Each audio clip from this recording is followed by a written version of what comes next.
देशाच्या अर्थसंकल्पाच्या पार्श्वभूमीवर शेअर बाजारात उलथापालट, अर्थसंकल्पानंतर कसा परिणाम होणार यावर लक्ष, गुंतवणूकदारांमध्ये धाकधूक।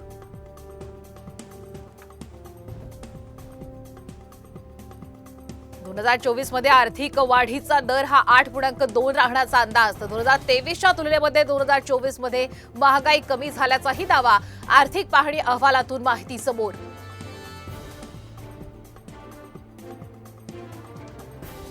मागच्या अर्थसंकल्पावेळी तब्बल 2.5 तास विरोधकांनी माझा आवाज दाबला। पंतप्रधान मोदींचा विरोधकांवर आरोप, विरोधकांकडून नकारात्मक राजकारण केलं जात असल्याचाही हल्लाबोल।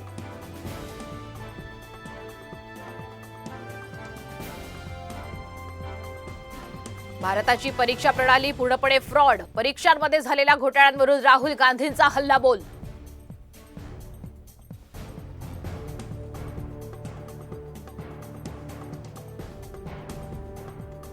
आरएसएस आणि भाजपची आज महत्त्वपूर्ण बैठक, आगामी विधानसभा निवडणुकीच्या पार्श्वभूमीवर बैठकीला महत्त्व।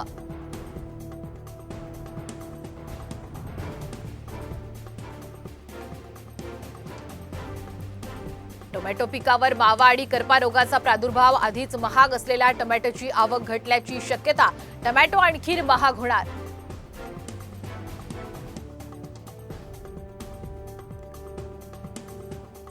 मुंबईला पाणी पुरवठा करणारे तलाव निम्मे भरले, पालिका 10% पाणी कपातीचा निर्णय 2 दिवसात रद्द करण्याची शक्यता।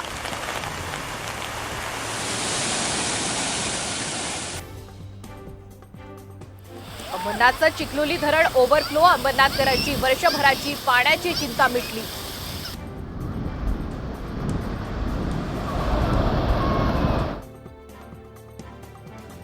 आज कोयना धरणातून 1050 क्युसेक पाणी सोडणार, कोयना कृष्णा काठावरील गावांना सतर्कतेचा इशारा।